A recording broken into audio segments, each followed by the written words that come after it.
여러분들이 창업을 준비하실 때 가장 많은 비용이 들어가는 부분이 매장 보증금, 그 다음에 관리비, 그 다음이 저희 같은 인테리어 업체한테 발생되는 인테리어 공사대금입니다. 그죠? 그렇다 보니 매장을 구하기 전에 인테리어 업자를 먼저 만나서 인테리어 견적을 먼저 받아보시려는 분들이 많이 있습니다. 충분히 여러분들의 마음을 이해할 수 있습니다. 하지만 여러분들이 인테리어 견적을 내기 이전에 먼저 갖추어야 하는 두 가지 조건이 있습니다. 그 두 가지 조건을 먼저 갖춘 다음에 인테리어 업자를 만나야 한다고 말씀드리고 싶습니다. 많은 분들이 창업 아이템만 먼저 생각한 다음에 가게도 안 구하고 인테리어 업자한테 바로 전화부터 먼저 하는 사람들이 많이 있어요. 현실적으로 보면 바로 가게를 얻어서 바로 공사를 하고 창업을 하는 게 아니라 머릿속으로 이건 한번 해볼까 하고 그냥 인테리어 업자한테 전화를 해서 대충 평당 얼마 정도 들어가나요? 대충 얼마 정도 들어가세요? 라고 말씀하시는 분들이 많이 계십니다. 인테리어 업자는 너무 자주 듣는 말이거든요. 저희 같은 인테리어 업자들은 전화 10통 받으면 7통 정도는 그런 질문들입니다. 대충 얼마 정도면 인테리어 할 수 있습니까? 저 같은 인테리어 업자도 마찬가지고 많은 인테리어 업자들의 다수가 그 두 가지의 조건을 달성하지 않으면 일단 상담을 하지 않거나 방문해서 견적서를 제공하지 않고 있습니다. 그리고 전화에다 대놓고 대충 얼마입니다 라고 말하는 것도 사실 하면 안 되는 거거든요.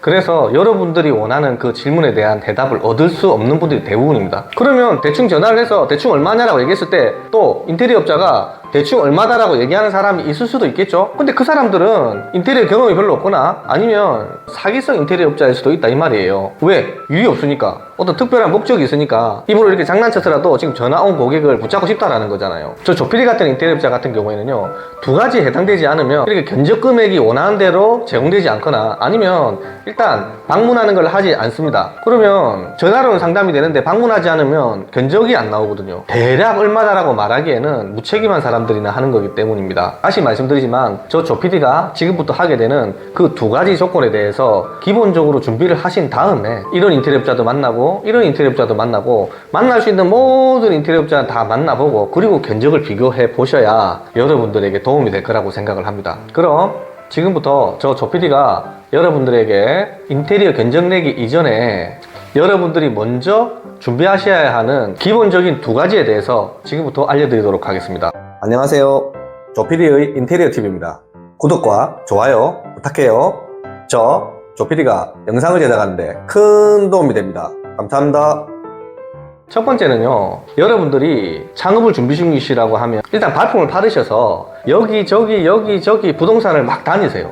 부동산 업자도 만나보시고 또 다이렉트로 주인직 임대 간판이 붙어있는 그런 매장도 들러보시고 많이 발품을 파신 다음에 마음에 드는 매장이 나타나면 거기에 가계약부터 하셔야 됩니다. 본계약은 아니더라도 일단 가계약부터 하셔야 됩니다. 왜냐하면 오래 인테리어업을 했고 경쟁력이 있는 인테리어 업체들의 전화 상담이 이렇게 딱 오면요, 기본적으로 묻는 질문 몇 가지가 있는데요. 지역이 어디냐? 무슨 업종이냐? 가격 계약은 되어 있냐? 뭐 기타 등등 이런 것들을 질문하게 됩니다. 근데 인테리어 업자가 가장 중요하게 생각하는 두 가지가 그렇습니다. 어떤 인테리어를 원하냐, 그리고 지금 인테리어 견적을 내고 싶어하는 그 해당 매장이 계약이 되어 있냐 되어 있지 않냐, 이거에 대해서도 확인한단 말이죠. 왜 그러냐 하면 오래 사업을 해왔고 그리고 오랜 사람과 전화통화 상담도 많이 해봤잖아요. 그래서 여러 인테리어 업자가 거기에 가서 견적서를 1등을 했을 때 고객의 자산과 인테리어 업체들의 견적과 맞지 않으면 그 고객은 그 가게를 계약하지 않습니다. 사업 시작도 전에 중도에 포기하는 사람들도 계시고 일단 다른 매장을 다시 알아보기 시작하는 분들이 대다수입니다. 그러면 저희 같은 인테리어 업자는 뭐라고 생각할까요? 그냥 바보짓 한 겁니다. 그죠? 거기에 장사할 사람도 아닌데 무료로 방문해서 시간을 낭비하고 기름값을 떼우고 사무실에 와서 몇 시간 동안 견적서를 짜고 그래서 발송을 했는데 그 고객은 다른 업체랑 한 게 아니라 아예 그 가게를 계약 자체를 하지 않고 다른 데로 가버렸어요. 그러면 저희 같은 인테리어 업자는 바보가 된다는 말이죠. 저희 같은 인테리어 업자들이 무료로 방문하고 견적서를 짜고 이까지는 괜찮은데 그 가게에서 100% 인테리어 할 준비가 안 되어 있는 고객들 걸러내는 작업을 한단 말이죠. 무슨 말인지 아시겠죠? 그래서 여러분들께서 제일 첫 번째로 하셔야 되는 부분은 많은 인테리어 업자를 다 만나보기 위해서는 고객님들이 먼저 매장을 구하셔야 된다, 그렇게 말씀드리고 싶습니다. 매장을 구하실 때 본계약을 하시라는 게 아니에요. 담은 몇십만 원이라도 가계약을 걸어두시라는 겁니다. 가계약만이라도 해두면 인테리어 업자 입장에서는 아, 거기에서 장사하실 분이구나 라고 판단하니까 내가 가서 견적서를 짜주고 계약을 못하는 거 내 능력 바뀌잖아요. 그건 어쩔 수 없어요.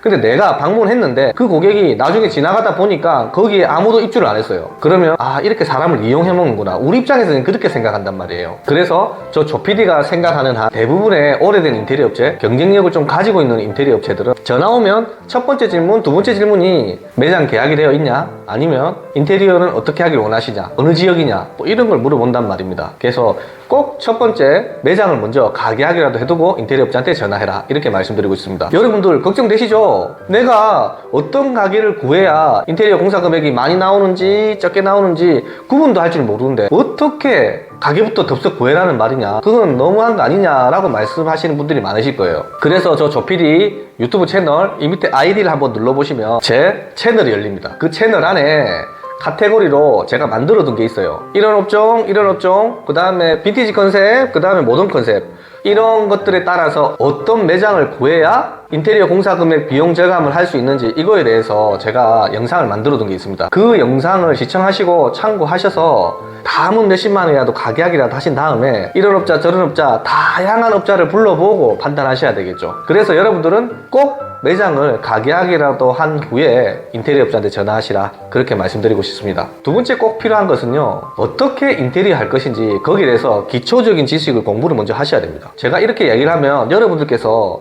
아니 인테리어 업자가 디자인하고 그림 그리고 견적서 내고 공사해 주는 거 아니냐, 이렇게 말하실 거잖아요.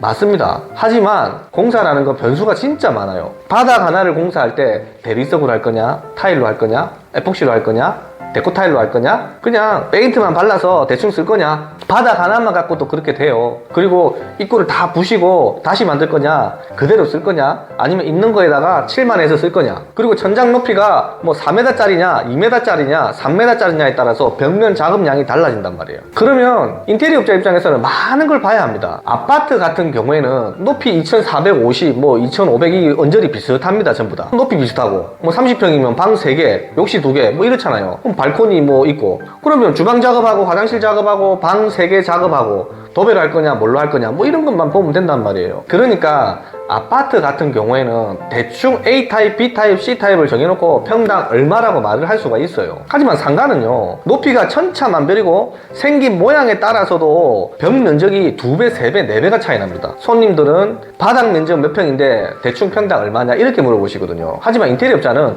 바닥 면적보다 벽 면적을 더 많이 봐야 합니다. 근데 고객들이 전화를 해서 우리 매장은 벽 면적이 어떻게 된다 라고 말을 안 해주시잖아요. 바닥 면적이 10평인데 평당 얼마냐 이렇게 물어보시거든요. 그래서 인테리어 업자가 상가 견적을 낼 때는요, 그냥 전화 오면 평당 대충 얼마다라고 얘기하면 그건 완전 바보입니다. 바보거나 사기꾼입니다. 그래서 조PD가 말씀드리고 싶은 부분은 이런 면적에 따라서도 금액이 달라지고 이런 환경에 따라서도 금액이 달라지는 게 상가 인테리어고, 또 하나는 어떤 마감재로 시공할 거냐에 따라서도 견적 금액이 굉장히 많이 차이 난다는 것입니다. 그러면 여러분들이 특정 샘플을 들고 A 인테리어 업자, B 인테리어 업자, C 인테리어 업자 불렀을 때, 자, 이렇게 공사를 해주세요 하는 샘플이 있어야 될 거 아닙니까? 아니면 바닥은 이걸로 해주시고 벽은 이걸로 해주시고 천장은 이걸로 해주시고 이렇게 해주세요 라고 얘기를 한 다음에 A 인테리어 업자, B 인테리어 업자, C 인테리어 업자, D 인테리어 업자한테 견적서를 받아서 비교를 하셔야 됩니다. 이렇게. 근데 고객님들은 아무것도 안 알려주고 그냥 아름답게 만들어주시고 제가 돈이 별로 없어요, 그래서 싸게 좀 만들어주세요, 이렇게 말한단 말이죠. 그러면 A 인테리어 업자는 대리석에다가 아주 비싼 마감재로 해서 이렇게 시공을 딱 했습니다. 전체 다 뜯어 고치는 방식으로 했어요. 그리고 C 인테리어 업자는 그냥 바닥 있는 그대로에 페인트 칠만 하고 벽이나 인데 도배만 붙이고 치우는 인테리어 공사를 잡았어요. 그리고 고객님한테 견적서를 넣었습니다. 여기는 견적서 1000만원, 여기는 견적서 3000만원. 고객님은 볼 줄 모르니까 1000만원짜리 전화를 하겠죠. 1000만원짜리랑 계약하고 싶습니다. 이게 아니라 고객님들이 기본적인 샘플을 준비하거나 아니면 바닥은 이렇게 해주시고요, 벽은 이렇게 해주시고요, 천장은 이렇게 해주세요 라고 오다를 내셔야 됩니다. 그렇게 오다를 내고 나서 A 인테리어 업자, B 인테리어 업자, C 인테리어 업자, D 인테리어 업자가 견적을 발송을 하면 고객님은 거기서 금액을 보면 되는 거예요. 지금 이 방송을 보고 계시다고 하면 첫 번째, 꼭 매장을 구해서 가계약이라도 하고, 그 다음에 두 번째, 기본적으로 어떻게 인테리어를 하고 싶은지 기본 샘플이라도 준비한 다음에 그 다음에 인테리어 업자한테 전화를 해라, 그리고 오더를 내라, 이렇게 말씀드리고 있습니다. 그러면 나는 완전 새롭게 인테리어 하고 싶은데, 나는 뭐 다른 집처럼 어디 베껴가지고 인테리어 하고 싶은 게 아니라 완전 새롭게 인테리어 하고 싶은데 인테리어 업자가 전문적으로 디자인하는 업체 아니냐, 그 디자인을 받아서 공사를 하고 싶은데 그렇게 해주면 안 되냐라고 얘기하면요, 그러면 견적이 다 달라집니다. A 인테리어 업자, B 인테리어 업자, C 인테리어 업자, D 인테리어 업자 모두가 스타일 다 다르고 모두가 공사 기법이 다 다르고 모두가 돈 남기는 마진 수준이 다 다릅니다. 어떤 사람은 마진을 적게 남기고 어떤 사람은 마진을 많이 남기고 어떤 사람은 또 꼼꼼하고 디테일한 공사 방법을 가지고 있고 어떤 사람은 대충대충 하는 공사 방법을 가지고 있고 어떤 사람은 굉장히 자재 안 좋은 걸 쓰고 어떤 사람은 굉장히 자재 좋은 걸 쓰고 하는 스타일들이 있는데 고객이 뭘로 판단하실 겁니까? 그래서 여러분들께서 판단하실 근거는 없습니다. 그냥 처음에 어떤 인테리어 업자를 구할지 그 사람들 중에 어떤 사람이 저렴하고 어떤 사람이 조금이라도 더 좋은 사람인지 판단하는 그 기준을 잡기 위해서 고객님들께서 공부하고 그 기본적인 샘플을 준비하시라는 겁니다. 왜? 그렇게 오더를 줘야 이 사람이 좀 더 싸구나, 이 사람이 좀 더 현실적인 사람이구나, 이런 걸 구분할 수 있다는 거죠. 그렇게 선택하고 난 다음에 그 인테리어 업자 보고 나는 조금 다르게 인테리어 하고 싶은데 좀 다르게 인테리어를 디자인해 주시고 견적을 좀 수정해 주시면 안 되냐라고 얘기하는 게 정확하게 좋은 방법입니다. 그 정도만 하더라도 여러분들께서 인테리어 업자를 고르는데 좀 도움이 되시겠죠. 그리고 진짜 중요한 것은 인테리어를 성실하게 하고 열심히 하고 욕 안 얻어먹고 살고 있는 사람이라고 하면요, 일이 좀 많습니다. 일이 좀 많다라는 말은요, 내가 진짜 좋은 놈이다, 나는 진짜 좋은 자재를 쓴다, 나는 진짜 인테리어 잘하고 다른 인테리어 다 나쁜 놈들이다, 이렇게 말을 하지 않습니다. 그렇게 말해야 될 이유가 없잖아요. 왜? 본인이 먹고 사는데 지장이 없다라는 말이에요. 본인이 공사를 수급하고 본인이 밥 먹고 사는데 지장이 없는데 굳이 남을 깔 필요가 없잖아요. 근데 대부분 나는 좋은 놈이고 나는 좋은 자재 쓰고 다른 사람들은 다 나쁘고 인테리어 업자는 전부 못된 사람들이다 라고 말하는 사람이 있다라고 하면 그 사람은 경쟁력이 굉장히 없는 사람이고 위험한 사람입니다. 왜? 지금 남을 까서라도 남을 욕을 해서라도 그렇게 계약을 하고 싶어 하는 거잖아요. 사기꾼일 수도 있고 굉장히 위험한 사람일 수도 있다는 겁니다. 진짜 일이 많은 사람이면 남을 왜 깝니까? 그냥 자기 스타일대로 웃으면서 해도 먹고 사는데 지장이 전혀 없는데, 안 그래요? 그래서 오늘 결론은 첫 번째, 매장을 가게하기라도 하고, 두 번째, 기본적으로 어떤 인테리어를 원하는지 기본 샘플링이라도 준비한 다음에 인테리어 업자한테 오다를 직접 줘라. 그렇게 오다를 직접 주다 보면 견적 비교를 할 수 있는 방법이 생깁니다. 오늘은 저 조PD가 여러분들에게 인테리어 견적을 내기 전에 여러분들이 먼저 갖추어야 할 두 가지에 대해서 알려드렸습니다. 이 영상을 보고 계시는 여러분들에게 도움이 되었으면 하는 바람이 있습니다. 오늘은 여기까지 하겠습니다. 감사합니다.